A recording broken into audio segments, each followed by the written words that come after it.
Avec cette petite vidéo, mon espoir est que vous compreniez ce que c'est que le nombre pi, même si après de longues heures passées sur les bancs de l'école à écouter votre prof de maths vous expliquer ce que c'était que le nombre pi, vous n'y êtes toujours pas parvenu. Le fameux nombre pi. Pour essayer de comprendre le sens de ce nombre pi, on va suivre la démarche qu'ont sans doute suivi les premiers savants, les premiers géomètres, les architectes, les bâtisseurs qui en premier ont eu l'intuition de ce nombre pi. Alors imaginons une roue de char, une roue de charrette, une roue de vélo, peu importe. Sur cette roue, on a tracé un repère de manière à pouvoir compter le nombre de tours qu'elle va faire quand on va la faire rouler sur le sol. Allez, c'est parti. Là, vous voyez apparaître les positions successives de la roue à chaque fois qu'elle a parcouru un de ses diamètres. Revenons à la position de départ. Voilà. On peut compter le nombre de diamètres, 1 diamètre, 2 diamètres, 3 diamètres, 4 diamètres. On retrouve d'ailleurs ces diamètres au niveau du sol. Livrons-nous maintenant à l'expérience suivante. On va faire rouler la roue jusqu'à ce que le repère rouge qui se trouve en bas à la verticale ait fait un tour complet, c'est-à-dire qu'il se retrouve de nouveau en bas à la verticale. C'est parti. Si on regarde, le repère se retrouve de nouveau en bas à la verticale. Regardons la distance parcourue par la roue qui clignote en rouge à l'écran.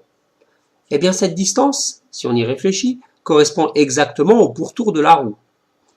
C'est ce qu'on appelle le périmètre de la roue, ou le périmètre d'un cercle en général. Donc, ce périmètre se retrouve au niveau du sol, entre le point de départ et le point d'arrivée de la roue, dans la position où vous le voyez actuellement. Regardons, au niveau du sol, ce qui se passe. On voit que la roue a parcouru à peu près 3 de ses diamètres. On a donc l'intuition que pour notre roue, son périmètre est à peu près égal à 3 fois son diamètre, 3 diamètres.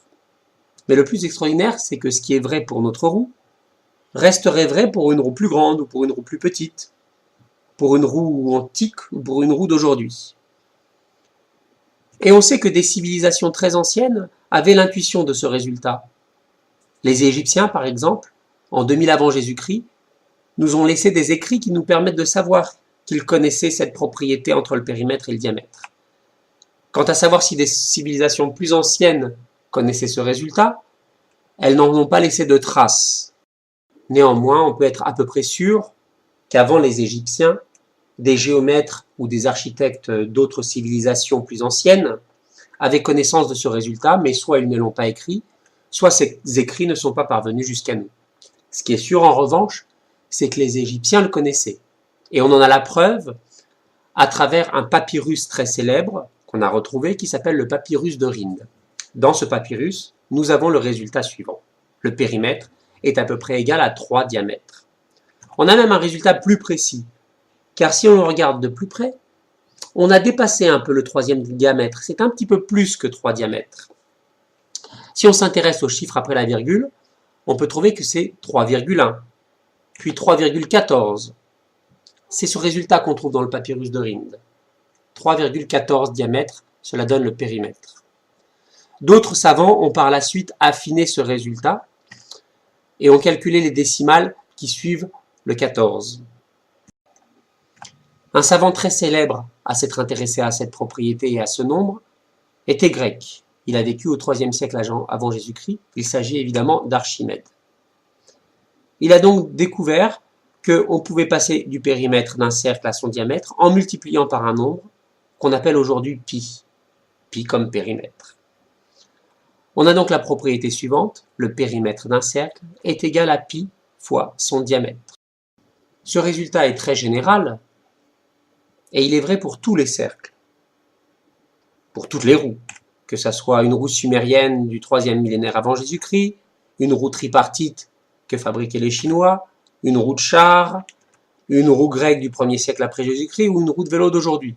On aura toujours P égale pi fois D. Le périmètre d'un cercle est égal à pi fois son diamètre. D'ailleurs, cette multiplication de pi par D, on peut la transformer en division de manière à avoir une définition du nombre pi. La définition du nombre pi, ça sera donc la suivante. Le nombre pi, c'est égal au périmètre d'un cercle divisé par son diamètre, et ceci, quel que soit le cercle considéré.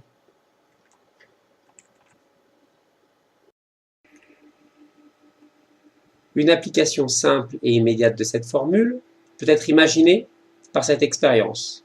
Imaginons qu'on se trouve devant un tableau et qu'on trace, en tendant le bras au maximum, un grand cercle, en essayant le moins possible de bouger son épaule de manière à ce qu'il y ait un point fixe qui représente le centre du cercle. Quelle distance parcourt notre main à chaque tour? Autrement dit, quel est le périmètre de ce cercle? On peut essayer d'en trouver une approximation. Le périmètre, pour le connaître, il faut connaître le diamètre. Or, ici, mon bras représente le rayon du cercle, c'est-à-dire la moitié du diamètre. Pour une personne normalement constituée, on va dire que 1 mètre, c'est une bonne estimation. On a donc la formule P égale pi fois D. Comme approximation de pi, on peut prendre aussi 3. Cela suffira pour notre calcul. Donc, le périmètre égale à 3 fois le diamètre.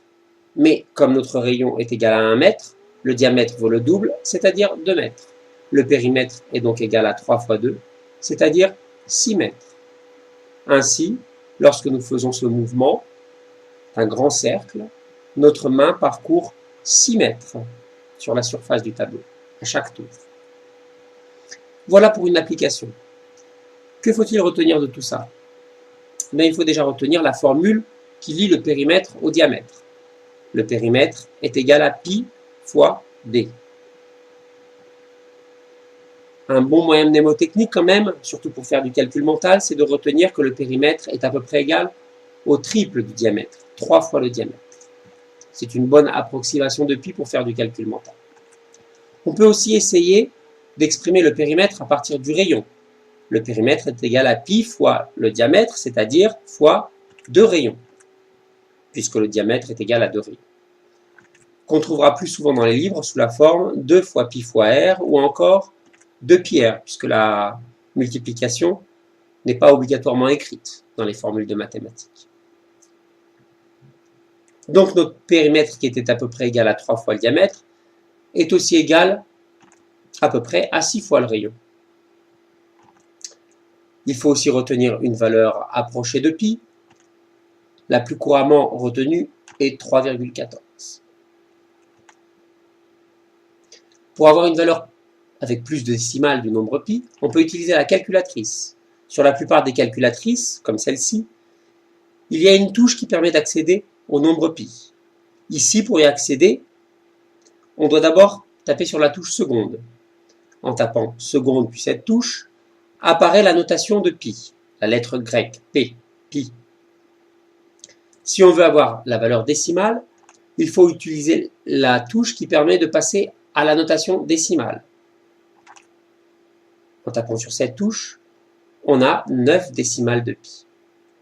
Si on retape sur cette touche, on revient à la notation de pi. Voilà, j'espère que vous avez retenu au moins ce qu'était le nombre pi.